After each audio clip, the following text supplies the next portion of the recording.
Sahabat, apapun yang ada,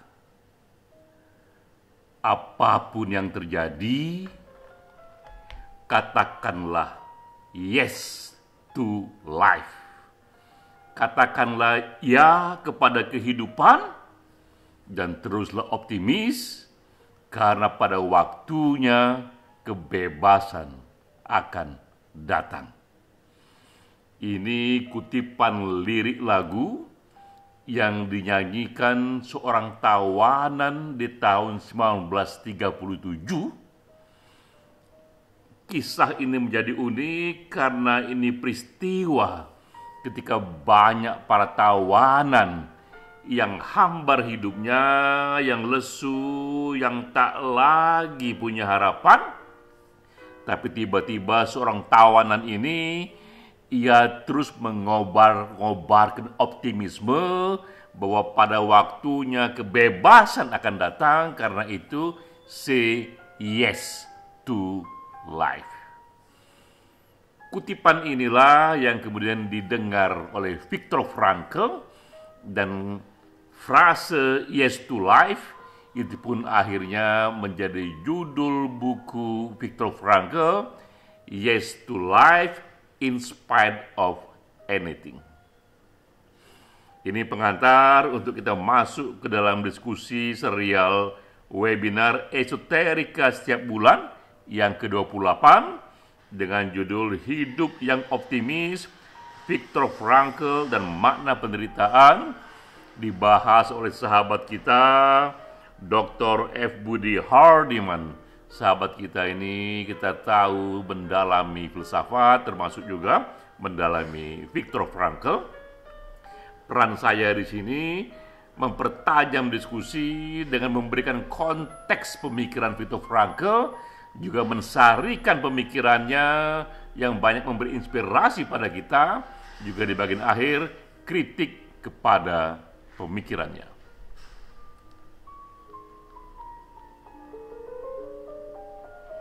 Kita mulai dari sini. Ini Yes to Life, buku yang menjadi simulasi topik diskusi kita sekarang, karena buku ini baru saja diterjemahkan dalam bahasa Indonesia tahun 2021. Walau kita tahu ini bahan-bahan ini berasal dari kuliah Viktor Frankl di tahun 1946, hampir 80 tahun yang lalu. Kini buku Yes to Life karangan Viktor Frankl ini dijadikan tambahan informasi kepada bukunya yang jauh lebih powerful, yang merubah paradigma psikologi, Man's Search for Meaning. Sebelum kita menguraikan pokok-pokok pikiran dari Viktor Frankl, kita ungkapkan dulu kisah hidupnya, sejarah hidupnya yang justru relevan dengan pemikirannya dalam buku Yes to Life ataupun Man's Search for Meaning. Ini dia wajah Viktor Frankl. Ia sudah wafat tahun 1957, lahir 1908. Ia tidak hanya filsuf, tidak hanya psikiatris, psikolog, tapi ini yang penting, ia adalah seorang survivor, seorang yang lolos, yang tetap hidup dari jeblosan kamp konsentrasi Hitler, Nazi, yang begitu brutalnya, yang begitu kejamnya. Viktor Frankl sedikit dari mereka yang bisa lolos, lepas, dan tetap hidup dari kamp konsentrasi ini. Di tahun 42, ia dikirim ke kamp konsentrasi bersama dengan ayahnya. Dan di tahun itu juga ia sendiri menyaksikan ayahnya wafat di sana, karena tak hanya mati kelaparan sebenarnya, tapi juga tak tahan dengan penderitaan dan penyiksaan yang begitu kejamnya. tahun 44, Viktor Frankl kembali dikirim ke kamp konsentrasi yang lain yang lebih terkenal yang namanya Auschwitz. Dan sekali lagi di sana ia melihat sendiri ibu dan kakaknya wafat karena dibunuh di gas yang beracun. Setelah ayahnya, kini ibunya ia lihat wafat, juga kakaknya ia lihat wafat. 4 tahun Viktor Frankl dalam kamp konsentrasi di 4 tempat yang berbeda, dan istrinya pun meninggal kena tipes. Jadi lengkap sudah penderitaan Viktor Frankl ini. Ia lihat sendiri, tak hanya teman-temannya, tapi ayahnya, ibunya, kakaknya, istrinya, semua wafat dalam suasana yang sangat-sangat brutal. Nah, ini yang terjadi dengan Viktor Frankl. Keajaiban yang ia alami, akhirnya ia bebas di usia 41 tahun karena Jerman, Hitler, Nazi dikalahkan, dan ia terus hidup sampai 92 tahun.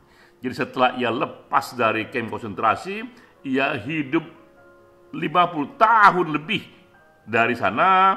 Tak hanya hidup, ia pun mengarang buku yang menjadi bestseller dan dianggap penting meletakkan tradisi baru dalam pemikiran, dan ia menciptakan satu paradigma yang disebut logoterapi. Ini yang kemudian menjadi pertanyaan banyak orang. Apakah gerangan yang menyebabkan Viktor Frankl bisa bertahan? Ia begitu lama di kamp konsentrasi, begitu disiksa, tapi ia tetap hidup segar, tetap sehat. Nah, inilah yang menjadi kuncinya, sesuai dengan apa yang menjadi mantra yang ia katakan itu, bahwa derita berhenti menjadi derita jika kita temukan meaning of life. Inilah renungan yang didapatkan oleh Viktor Frankl 4 tahun ketika ia meringkuk dalam kamp konsentrasi. Ia berusaha untuk hidup di sana, dan kemudian mendapatkan satu inspirasi, satu kata kunci yang menjadi mantra mengenai pentingnya meaning of life. Dari sini kemudian ia kembangkan satu pendekatan yang disebut logoterapi. Jadi logo ini dari bahasa Yunani logos yang artinya meaning. Inilah ilmu oleh-oleh yang ikut dilezatkan di Holocaust sana oleh Viktor Frankl. Ia menemukan satu teknik penyembuhan dan membuat seseorang menemukan makna hidup. Karena itulah dinamakan logoterapi, karena makna hidup itulah yang menjadi kunci sebenarnya tak hanya untuk penyembuhan seseorang, tapi juga untuk empowerment mereka yang sehat sekalipun. Dalam titik ini kita tahu Viktor Frankl memberikan pandangan alternatif kepada para pemikir besar pendahulunya.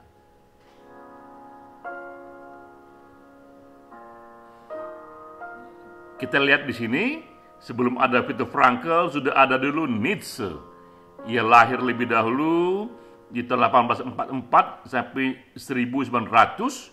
Nietzsche mengatakan bahwa basic insting yang terkuat pada manusia, motivasi yang paling purba dan paling kokoh yang manusia punyai itu adalah will to power, kehendak untuk berkuasa. Inilah pandangan yang datang terlebih dahulu. Kemudian hadirlah itu Sigmund Freud. Ia lahir 1856, 12 tahun setelah Nietzsche. Dan Sigmund Freud pun juga seorang psikolog. Ia pun meneliti banyak sekali, ia mendalami melalui aneka pasiennya. Dan dia katakan, bukan will to power, basic instinct yang paling menguasai manusia, yang paling purba, yang paling powerful, itu bukan kehendak berkuasa, tapi kehendak untuk menikmati kesenangan, will to pleasure, kehendak mencari kesenangan, mencari kebahagiaan, mencari kenikmatan. Lalu kemudian datang Viktor Frankl. Ia lahir 1905, ini sekitar 9 tahun setelah Sigmund Freud lahir. Sekali lagi, Viktor Frankl memberikan pandangan alternatif. Menurut Viktor Frankl, bukan will to power, bukan will to pleasure, tapi yang paling basic itu, yang menjadi motivasi manusia paling kuat, itu adalah will to meaning of life, kehendak mencari makna hidup. Di samping Viktor Frankl memberi alternatif pandangan kepada para pendahulu, para raksasa pemikiran, ia pun juga memberikan pandangan yang berbeda di dunia psikologi. Sebelumnya ada Sigmund Freud di sana, aliran pertama yang mengatakan bahwa manusia sangat dipengaruhi oleh masa kanak-kanak, yang kemudian dikenal ini pendekatan psikoanalisis. Lalu kemudian ada juga John Watson yang mengatakan berbeda lagi, bukan masa kanak-kanak yang mempengaruhi, tapi manusia sangat dipengaruhi oleh stimulus, simulasi lingkungannya. Dan ini dikenal dalam paradigma pendekatan behavioralism, pendekatan lingkungan yang menyatakan manusia itu seperti tabula rasa. Kalau lingkungannya merah, simulasinya merah, merah pula, iya. Nah, terhadap dua aliran ini kembali Viktor Frankl memberikan pandangan yang beda. Menurut dia, manusia itu bisa memilih. Ia tidak dikungkung oleh masa kecilnya, tidak juga dikungkung oleh lingkungannya, karena ia bisa memilih melampaui desakan lingkungannya. Dan Viktor Frankl pun kemudian dikenal mengembangkan paradigma psikologi aliran ketiga, yaitu humanistik psikologi.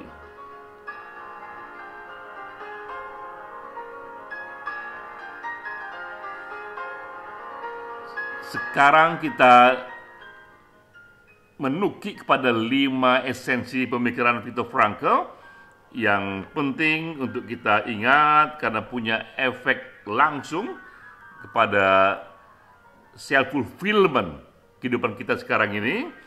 5 esensi ini menurut Viktor Frankl, pertama adalah bahwa apapun situasinya, manusia memiliki kemampuan memilih sikap hidup.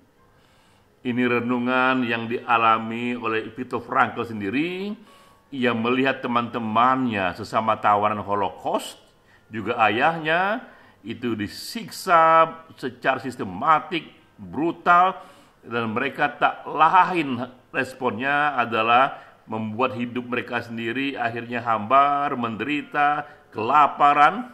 Tapi Viktor Frankl mengatakan ia bebas dan ia memilih sikap hidup yang berbeda.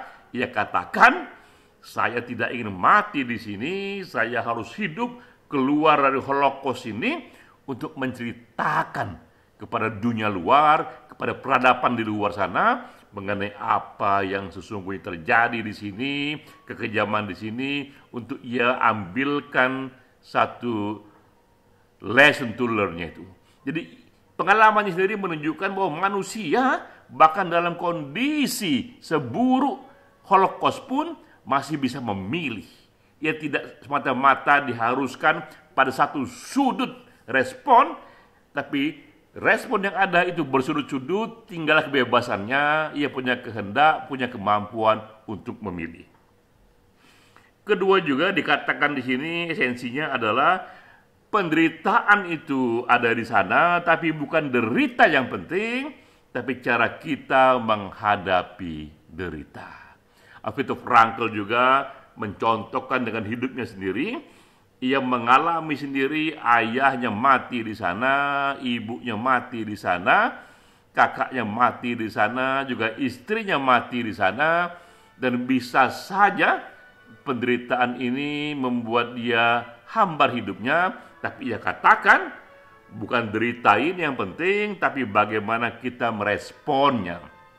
Lalu Viktor Frankl meresponnya dengan cara lain. Ia jadikan derita ini sebagai satu lesson to learn, dan lahirlah kemudian satu buku yang membahas mengenai meaning of life, bahkan dari penderitaan sekalipun.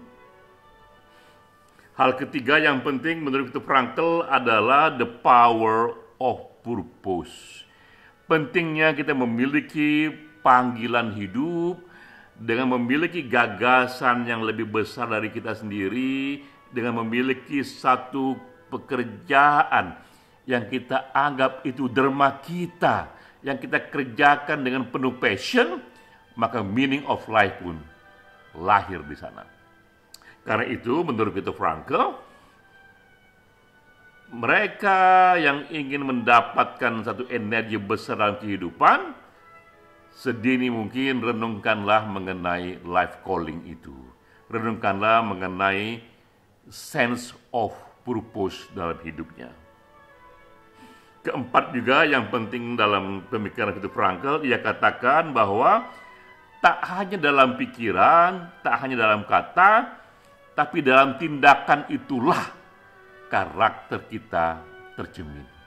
Karena ia melihat sendiri di sana begitu banyak niat-niat yang semua bisa menyimpan niat itu di pikiran, bahkan juga semua bisa menyimpan niat itu dalam perkataan, tapi ketika datang momen untuk bertindak, untuk beraksi dengan segala resikonya, hanya mereka yang memiliki karakter-karakter tertentu saja yang akhirnya mengambil action dengan resiko itu. Karena itulah menurut Viktor Frankl bahwa karakter manusia yang sebenarnya itu justru dapat dilihat bukan dari pikirannya, bukan dari kata-katanya, tapi dari tindakan nyata yang ia ambil, apalagi tindakan yang penuh risiko. Dan Viktor Frankl menyarankan tindakan-tindakan yang dipenuhi dengan kebajikan dan rasa cinta yang ia sebut selfless love. Nah, yang kelima yang juga penting dari Viktor Frankl ini, bahwa di tempat terburuk sekalipun tetap ada orang baik, karena human kindness can be found in the most surprising places. Viktor Frankl mengalami sendiri, ia ceritakan juga dalam bukunya yang Say Yes to Life itu, bahwa ia melihat bahwa bahkan di kalangan para penjaga kamp konsentrasi itu yang minta ampun brutalnya, ia melihat juga, ia alami juga ada beberapa penjaga bahkan yang mengambil risiko ia bisa dibunuh oleh sesama rekannya karena penjaga itu dengan segala risikonya memberikan Viktor Frankl satu potong roti untuk mengisi lapar Viktor Frankl. Dan ia terpana dengan kebaikan penjaga di kamp konsentrasi itu, dan ia pun memahami bahwa baik dan buruk, kebajikan dan keburukan itu terdapat di mana-mana, termasuk juga human grace, kebaikan manusia pun terdapat juga di tempat-tempat yang sangat berlumpur sekalipun. Lalu kemudian datanglah kita kritik terhadap Viktor Frankl, bahwa sungguh pencemerlang pemikirannya, tapi banyak kritik pada dia yang mengatakan bahwa oleh Viktor Frankl ini will to meaning seolah-olah menjadi kunci Inggris, istilahnya menjadi satu-satunya solusi untuk segala perkara kompleksitas psikologis. Seolah-olah apapun masalah psikologis yang kita hadapi bisa diselesaikan oleh satu kunci saja, itu will to meaning. Tentu ini dianggap bertentangan dengan realitas yang ada, karena problem psikologis begitu kompleksnya, tak semuanya bisa diselesaikan dengan will to meaning of life. Kritik kedua juga yang kuat kepada Viktor Frankl dikatakan bahwa sesungguhnya walaupun ini dikemas sebagai sains, will to meaning of life ini bukanlah sains, ini hanyalah filsafat hidup. Will to meaning of life sebagaimana will to pleasure, sebagaimana will to power, tiga-tiganya bukanlah pernyataan yang bisa difalsifikasi, pernyataan yang bisa kita salah benarkan secara saintifik, tapi itu semata-mata hanyalah pandangan hidup saja. Walaupun hanya pandangan hidup, tapi itu pandangan hidup yang mampu memberi kita kekuatan. Karena semenderita apapun kita, jika kita merasa ada hikmah dalam derita ini, ada meaning dalam derita ini, kita pun akan tahan. Dan ini kritik yang lebih keras lagi juga dari saya, bahwa bagaimana jika seseorang menemukan makna hidup dengan memeluk satu paham ekstremis seperti bom bunuh diri yang membunuh banyak orang, ia pun tentu secara subjektif juga merasakan meaning of life di sini karena ia menganut satu paham agama yang sangat ekstrim. Karena itulah yang penting di sini bahwa bukan hanya meaning of life secara subjektif, karena ini pun bisa digunakan oleh berbagai individu dengan paham-paham kekerasan, tapi yang penting di sini adalah meaning of life, di mana di dalamnya terdapat satu unsur love dan pemikiran tindakan tanpa kekerasan. Jadi para sahabat, demikianlah hamparan pemikiran dari Viktor Frankl. Pentingnya kita menyatakan yes to life apapun situasinya, karena memang mereka yang menemukan meaning of life bisa meletup jauh lebih kencang. Salam.